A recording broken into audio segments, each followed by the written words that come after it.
And that is the nonprofit that brings these History Camp discussions to you every Thursday evening. We're glad you're with us. And tonight we have with us William B. Gould IV. Bill is the Charles A. Beardsley Professor of Law Emeritus at Stanford University. He also served as chairman of the National Labor Relations Board during the Clinton administration. And he is the author of a number of books, including the topic tonight, which is Diary of a Contraband, the Civil War Passage of a Black Sailor, which is the story of his great-grandfather. And we have a surprise tonight. We also have Bill's son, Bill Gould V, and he will be joining us for the conversation as well. Welcome, both of you. Thank you. So glad you could be with us. And I think we should also thank the James and Edith Spain Foundation for helping underwrite tonight's presentation. It's great to have you fellows with us. What a fascinating story. Why don't we, it's kind of a story and a story within a story. Why don't we go to what happened with your great-grandfather, William Gould, and take us through this extraordinary life of his. Well, my first knowledge of him comes from childhood. My father spoke of him from time to time. My father, William B. Gould III, was 21 years old at the time of my great-grandfather's death in 1923. And he told me some things about him, his work as a craftsman, a plasterer, a mason in Dedham, Massachusetts, where he had constructed, I knew as a child, he constructed the Roman Catholic Church and St. Mary's. And also I was aware of the fact that he was a leading parishioner, had been a leading parishioner in the Church of the Good Shepherd, the Episcopal Church of the Good Shepherd in Dedham. In the summer, we would visit my great uncles and aunts in Dedham, and just about every summer, we were living in New Jersey. We had moved from Massachusetts. I was born in Boston, as my father was, and but we didn't really interrogate him any of them much about William B. Gould, and I know that my father spoke of him and said the three of them were living side by side in two adjacent houses right at the border between Dedham and Boston. And my father used to talk about the time that he used to talk about seeing my great-grandfather march with other Civil War veterans, and both in Dedham and Boston, seeing hundreds of Civil War veterans march through the streets of Boston with my great-grandfather. And my father always talked about a time when he received a phone call who said, from one of these veterans, who said, is Bill Gould there? And he said, yes, speaking, my father. And this veteran said, the hell it is. Yeah. And we didn't really know a lot about him until my father got a diary that he kept. In 1958, one of my great uncles died and bequeathed all of his property to my father. And my father went up to his home in Dedham and began to go into the attic. They were already throwing things out of it. My father always thought that perhaps they had thrown out a portion of this diary, and he found it. And this was the first time that he had been aware of it. And he began to read it, and he encouraged me to read it.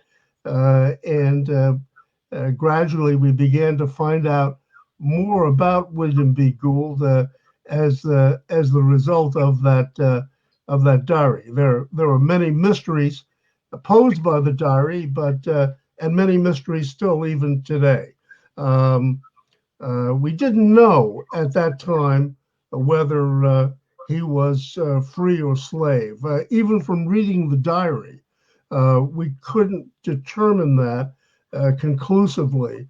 I didn't determine that conclusively until I began to look at the National Archives and found the log of the ship, his first ship that he served on, the USS Cambridge. And that ship characterized him as a contraband, seized property, which is the way the United States was dealing with escaping slaves. Initially, in the early parts of the war, the United States, many of the generals were returning escaped slaves to the Confederates because they were, under the law of the land, the Dred Scott decision, the property of their masters. Well, they found that policy was self-defeating, and the Confederates initially would put them to work digging trenches, doing work for them, and so they hit upon this idea, principally through General Benjamin Butler of Massachusetts, of calling them contraband, seized property, and that is what my great-grandfather was called. But still, we knew from the log of the ship, I knew from the log of the ship who his master had been, and that helped me a lot. But still, there was much to it that I didn't know. I knew from the diary that he was a very, which I'd like to read portions of, if we might. He was a very literate man and a very articulate, eloquent man, and that his penmanship was of an order that most of my students here at Stanford, including myself, do not possess today. He had been taught to read and write by somebody. We don't really know. We have always assumed, some have assumed, that missionaries came to the antebellum South.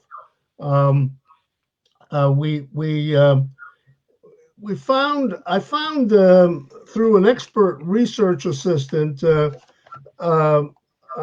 number of. I noticed that he was making references in his diary quite frequently to the Anglo-African, a periodical that was published by Black abolitionists, and that when his ship came to New York, he would visit with the editors of the Anglo-African, and I uncovered a series of articles that were written under a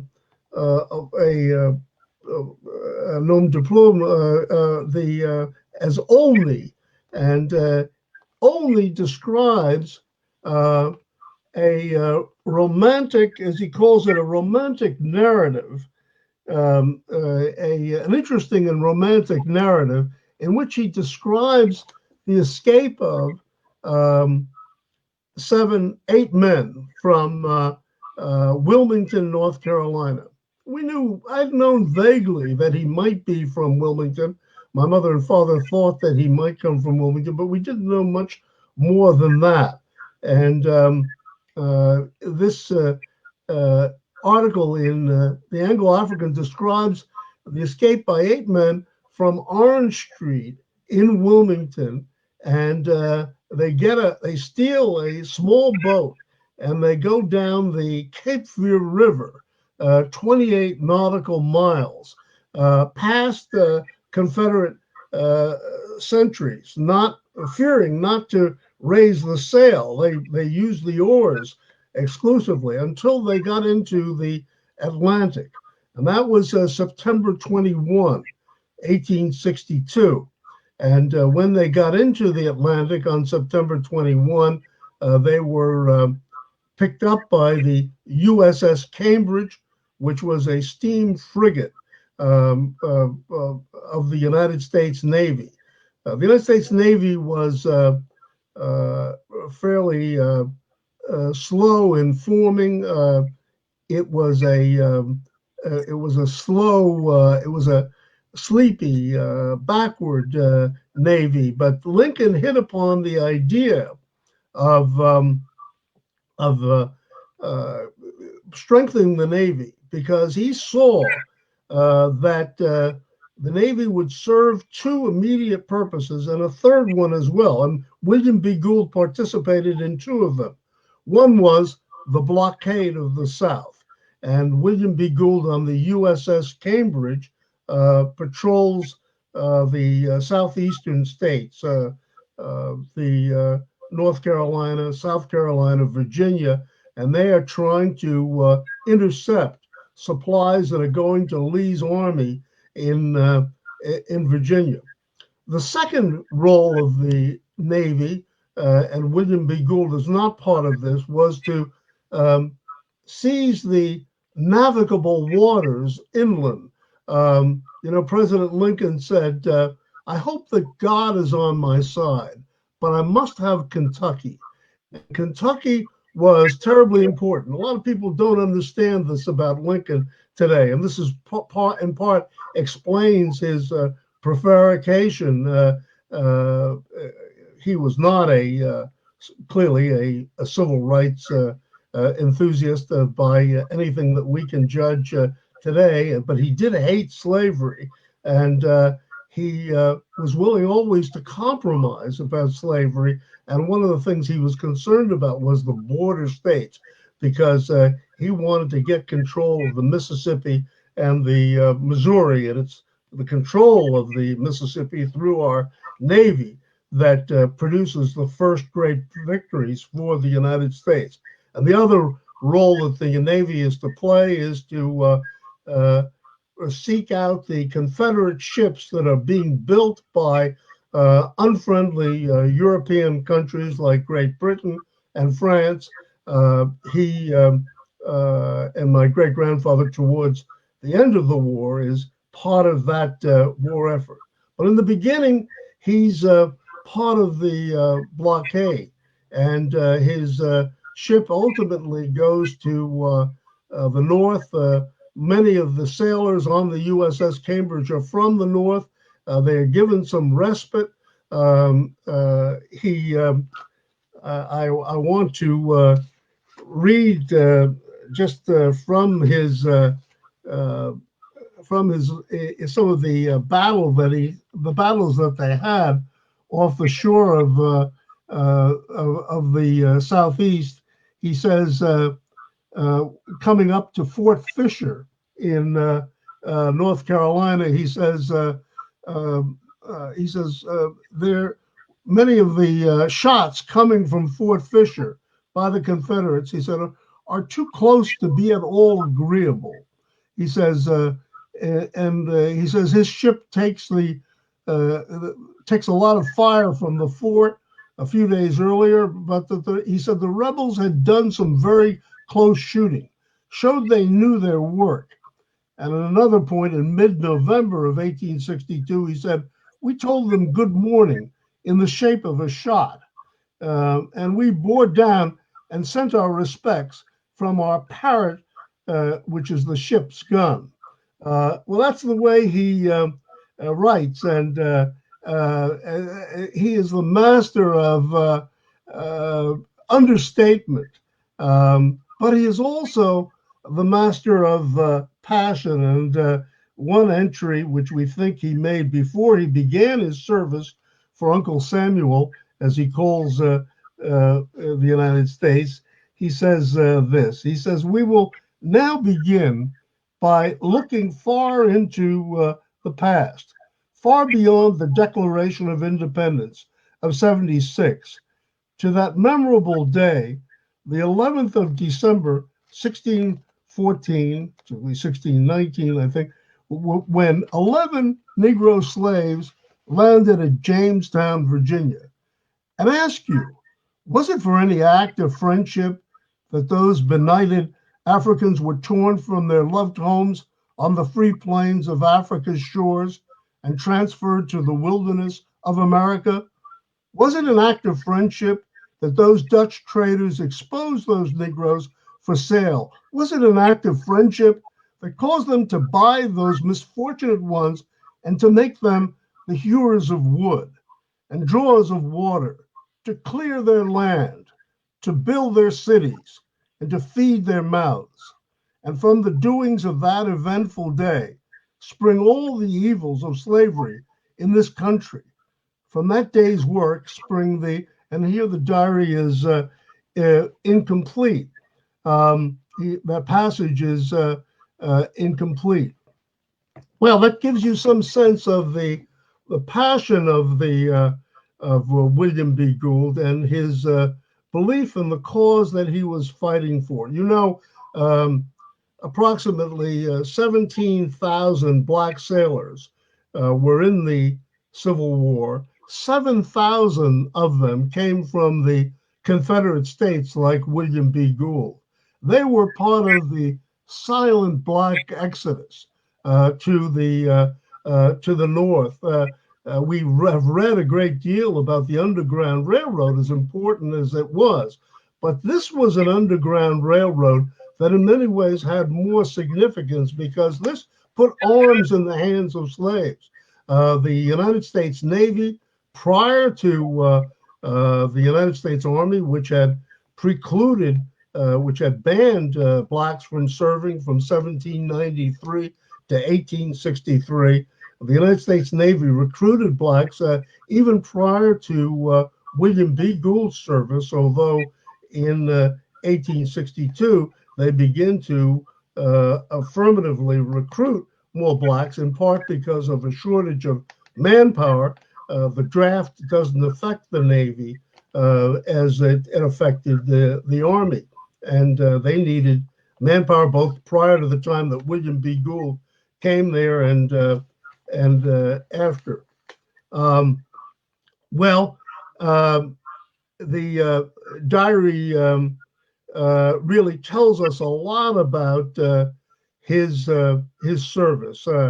I've described for you some of his service in as part of the Blockade, the North Atlantic blockading squadron, which is what the Cambridge was part of. Then his ship comes north. He visits New York and visits the Anglo-African and goes to Boston. And one of the people that he meets in Boston, he goes from Boston to Nantucket, where my great-grandmother to be resides. She was purchased out of slavery in 1857. And in papers some of the initial papers that I came across that were provided by the Department of the Interior, I looked at his pension records at the outset, and he has to explain himself. After the war, he had to explain himself a lot because he had no proof of birth, and he had no proof of service. He had to get letters from lots of people, and he had to explain himself. And so he explains about his wife, and he said that I've known her since she was a child. And that was a bit puzzling to me because I knew that she hailed from Charleston, South Carolina, but later I discovered that through the famous Ball family from South Carolina, whom she had been owned by, she was brought to North Carolina when one member of that family married a man who became a leading Confederate admiral during the war, Maffitt, John Maffitt, who's well known in Wilmington. Well, he goes to visit my great-grandmother in Nantucket, spends a few days there, and ultimately signs on with another ship in Massachusetts. This is the USS Niagara. She is a much more formidable ship, and he spent some time with her trying to recruit other people from Massachusetts to serve because of the shortage of manpower, and they have a number of interesting experiences, which perhaps we could go into on question and answer.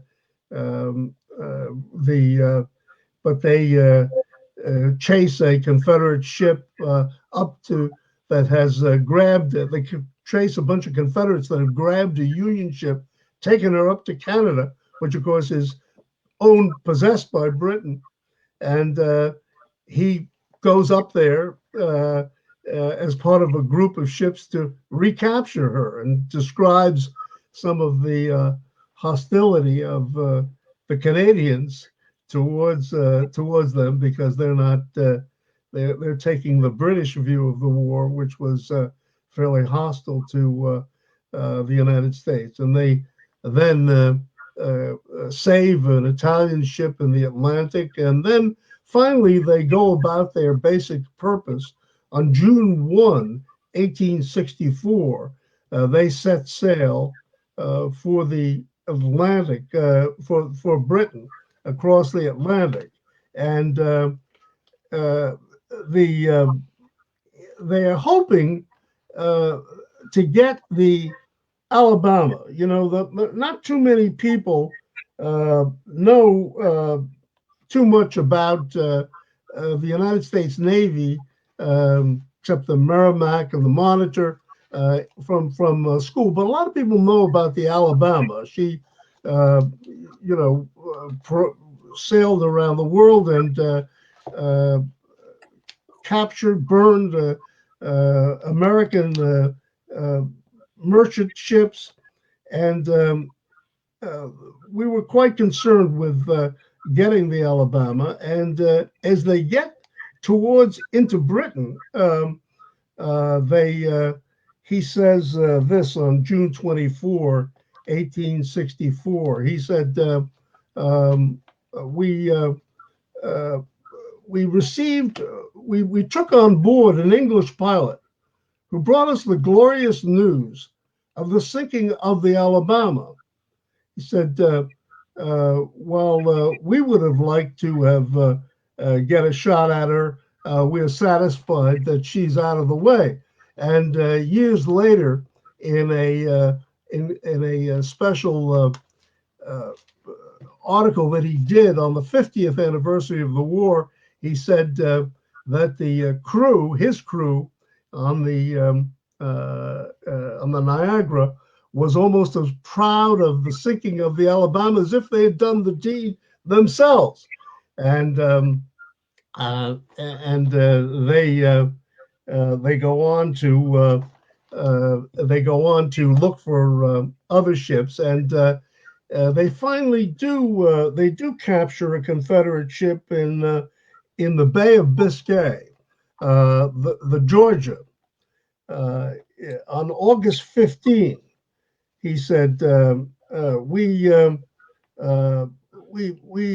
saw a steamer and we stood for her. She kept on her course until we got within 5 miles of her, when she changed her course. We beat the quarters and fired a shot. She showed the English colors.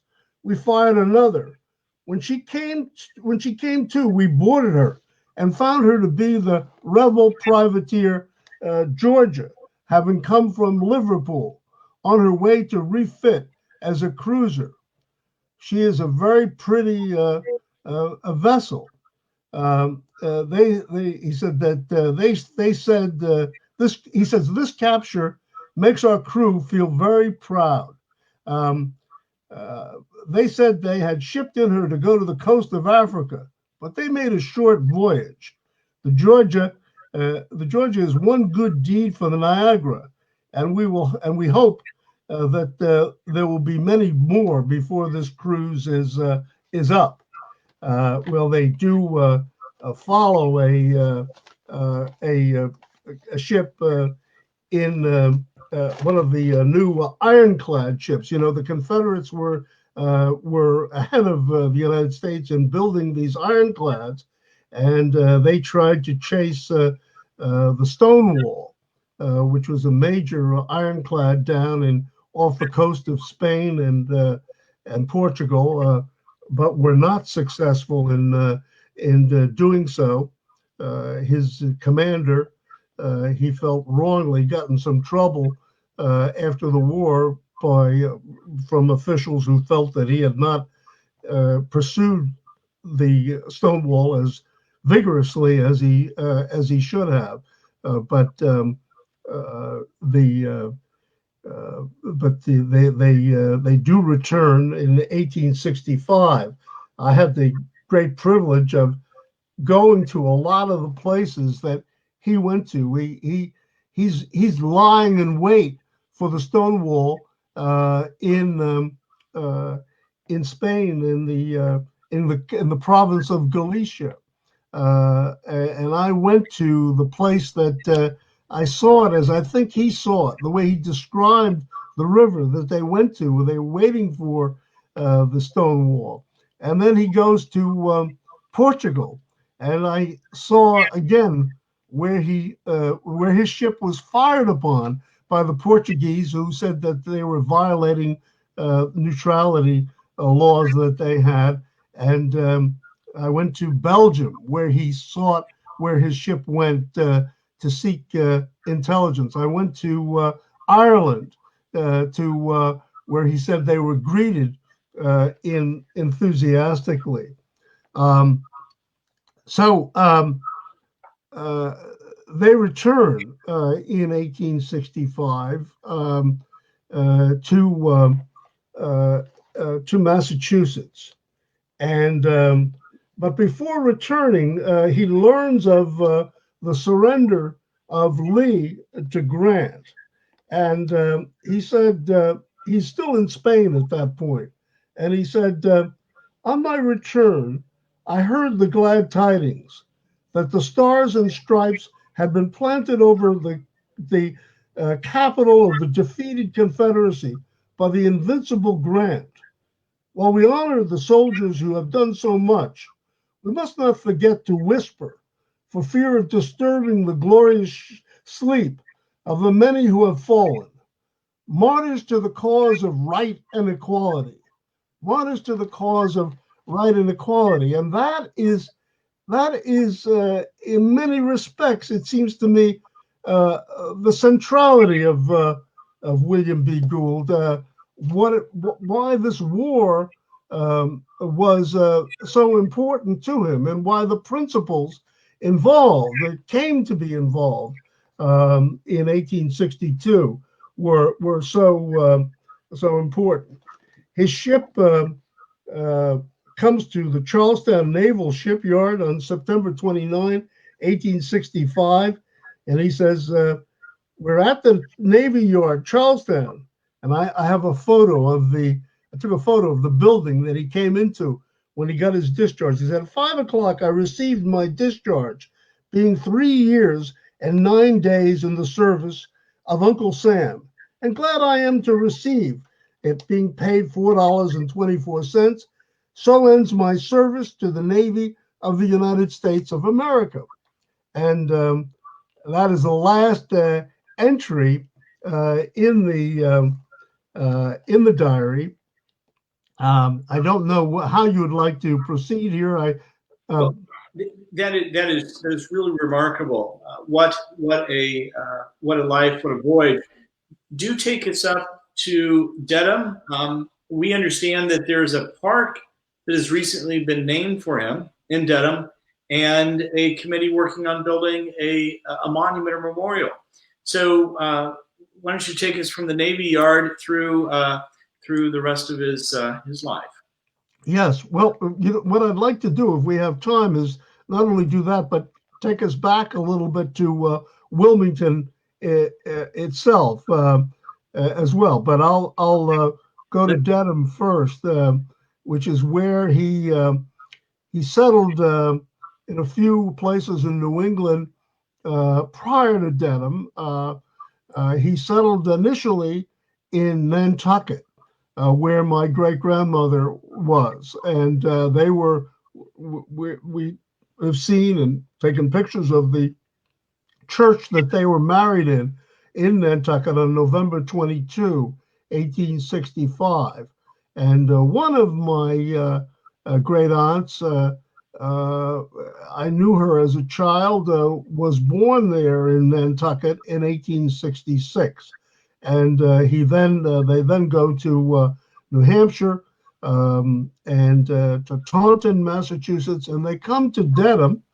Not entirely sure why they came to Dedham. He did have some relatives, I discovered as I did the research for this book, in the Boston area, whom he had visited during the war, an aunt of his on his mother's side, and they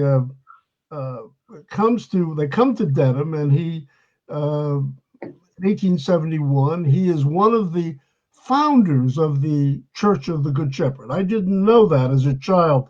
I didn't know that until doing the research on this book. He's one of the founders of the Church of the Good Shepherd. He also is a very active craftsman. He becomes ultimately a contractor who employed other men. And that's that he did. If you go to Dedham, you'll see the Roman Catholic Church, St. Mary's, which really looks like it's a very large church. And one of the things that my father had told me about him as a child, he told me about his work on this Roman Catholic Church. He told me that at that time, the properties of concrete were not what they have become in subsequent years, and his workmen needed to do something with the concrete process, and they fell asleep on the job during the evening.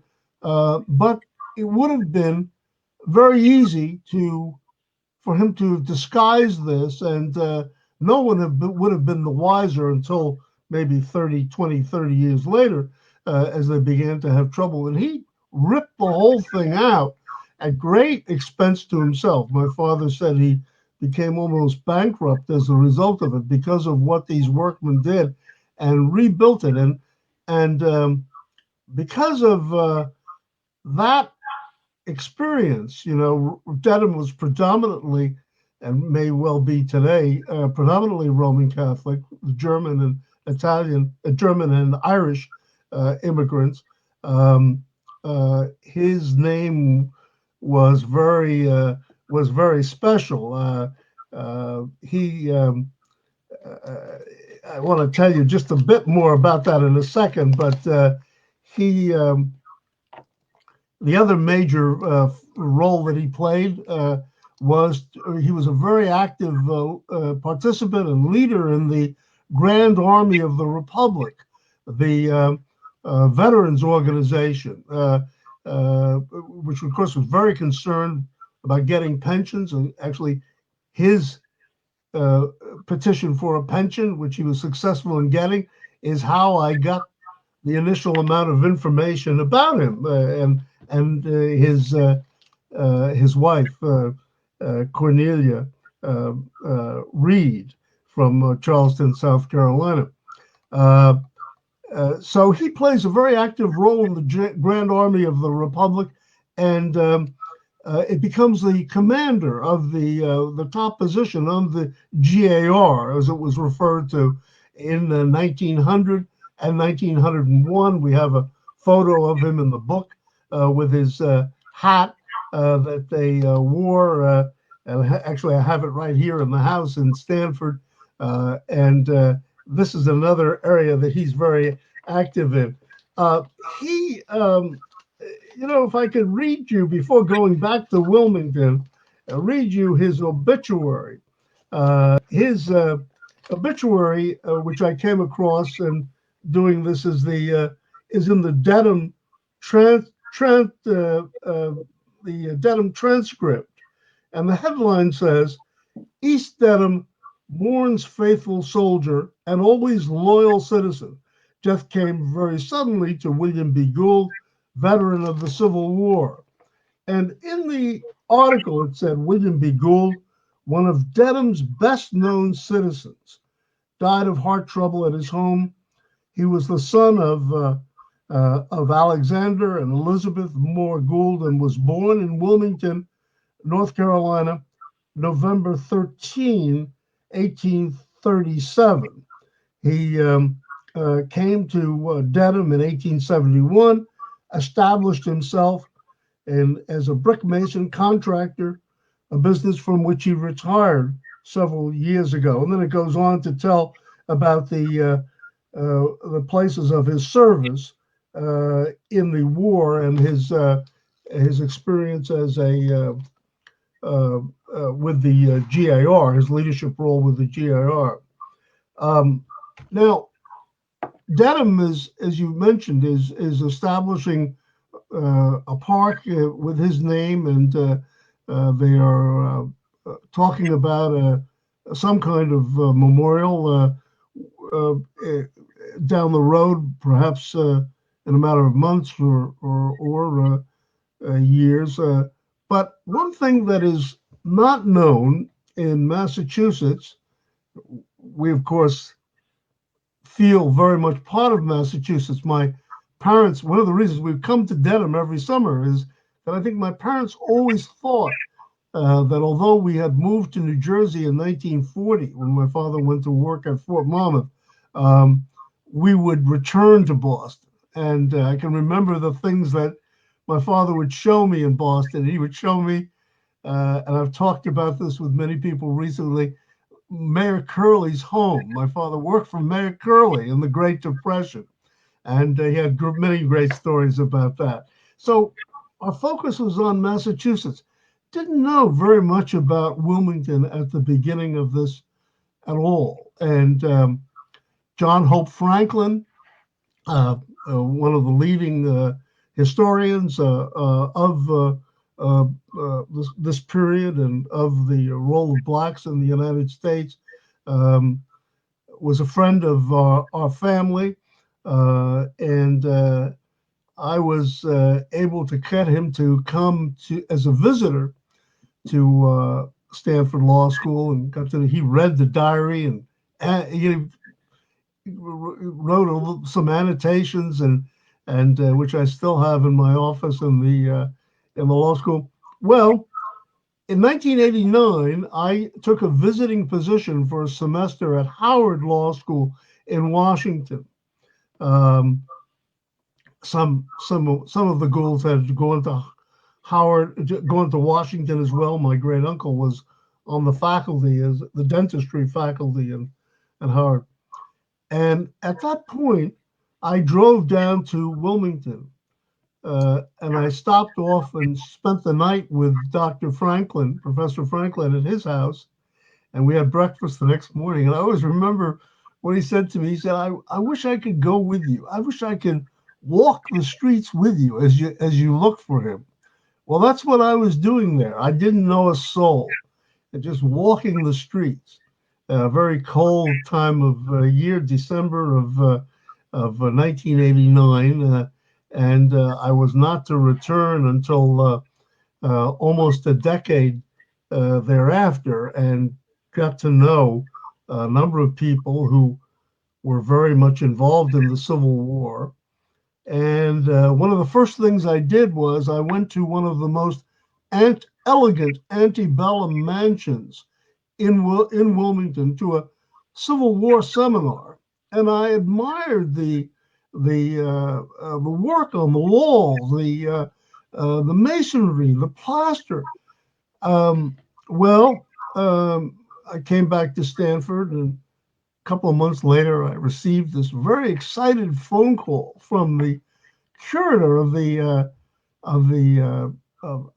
mansion, and they had found slave quarters in the back of this mansion, and they found tools of work of theirs, and they found initials, and on one of the pieces of plaster are the initials WBG, written very much the way we saw it written on these documents and in that diary. And William B. Gould, it is clear, did some of the work that was involved in slavery and building that mansion. Well, as the result of that, those trips down there and meeting many interesting people who helped me, particularly a woman named Beverly Tedderton at the New Hanover Public Library.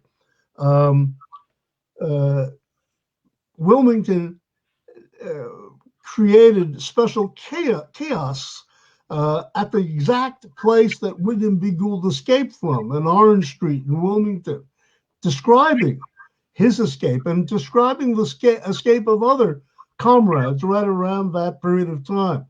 And then, most recently, 2 years ago, we went back, and Bill Gould Iv there, who's watching me with his eyes closing, we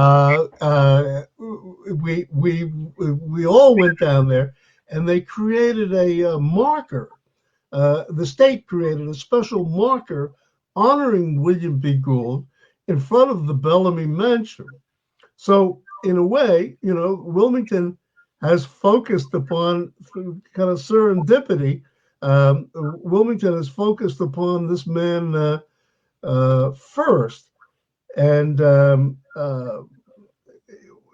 Wilmington has opened a lot of eyes to me, because William B. Gould described as his ship came close to the shore of Wilmington, and he said, I had a good look at the place that I came from. And I went to the place that he's looking at. And I stood where I think, close to where his ship came. And I can see the plantation that he's looking at, and which is the owner that appears on this ship log.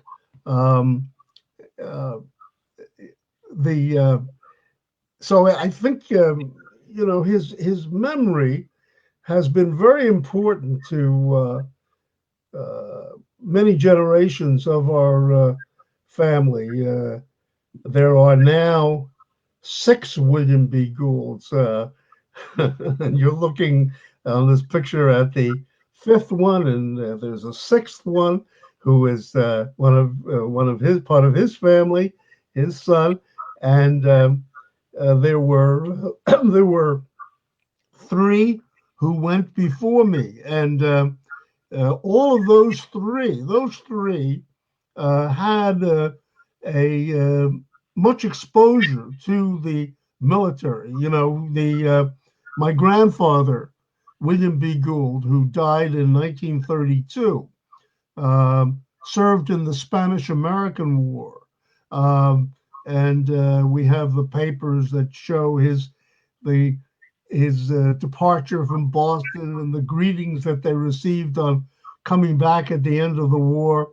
And my great uncles, whom I knew as a child, who began to die in the late 1940s and the 1950s, they all served in World War I, and have here some of the correspondence and some of the diaries that they kept during their service in World War I. They went to Europe, they went to France, and I knew all of them as a child. Can I and then my interject? father was in the Naval Reserve during the war, during the 1930s. He was almost 40 when World War II broke out. He served. This is what triggered our move from Boston to Fort Monmouth. It was very difficult. He was the victim of considerable racial discrimination.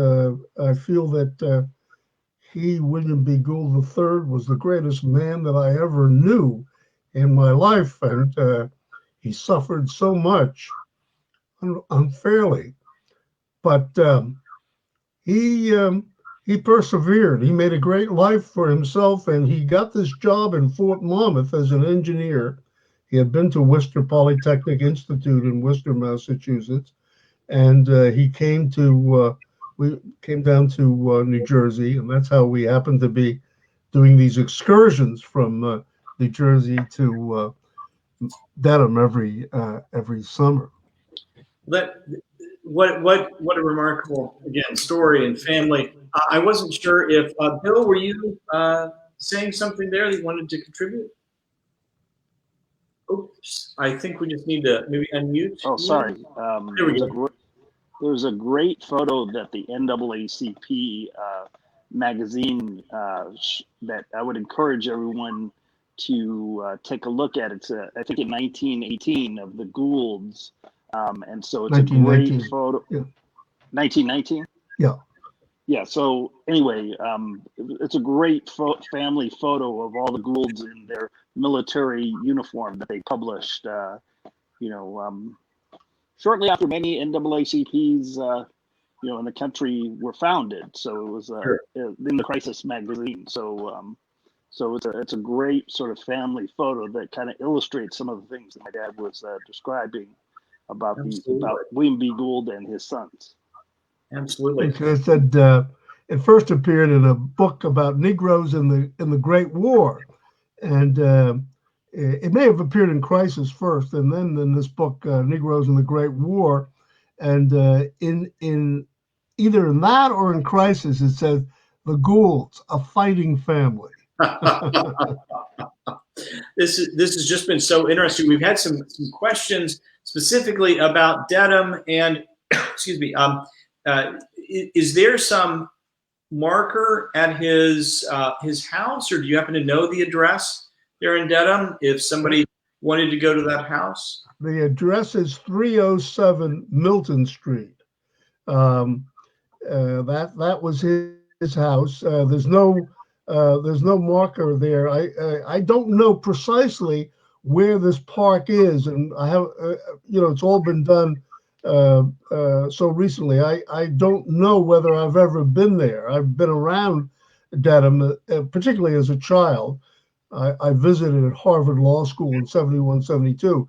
Spent a lot of time out there cutting my Aunt Isabel's grass for her. She was. Well, again, just so very interesting. So much pride, very understandably, in your ancestors, and it's wonderful that you spent the time, did all the research, and then were able to bring this story to so many people in your book. So thank you very much tonight for sharing that with all of us. Thank you. Really enjoyed it. What a special treat. So thank you very much. Carrie, do you want to join us for a minute? And let's see. I'm not sure if, there we go. Okay. All right. My internet is playing games with me tonight, so I'm not sure if you can hear me. Joining us, Bill. And Bill, this has been absolutely an extraordinary story, and we're so glad to have heard it. I am going to post a link to the Boston Globe article from November that has that picture. Oops, I think she is having trouble with her internet connection. I will add something that she was probably going to pass along. One of the comments from one of the people listening tonight, Lisa Moran, I am one of the Parks and Recreation Commissioners in Dedham. I was honored to cast one of the 5 votes in favor of the renaming of the park in his honor. So that is wonderful. And I'll bet that if she wanted to follow up with you and let you know a little more about the park, my guess is she could find you at Stanford Law School. Would that be correct? That's correct. Yes. Excellent. Yes. Excellent. Well, that's so nice that she made that additional comment, made that vote.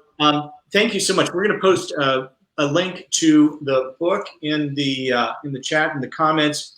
And again, thank you very much, both of you, for joining us tonight. Next week, and I'm sorry, I don't have the note in front of me. Carrie always does the wrap up and tells us who's coming next week. The schedule is at historycamp.org, right below the, maybe she's coming back with it. Carrie, can you tell us who's coming next week? I sure can. Next week, we are going to be speaking with Jonathan Daniel Wells about kidnapping in New York City of free and fugitive Black men, women, and children. and selling them back into slavery. This was long after slavery had been outlawed in the northern states, and it's something that not enough people know about. So that should be an interesting conversation.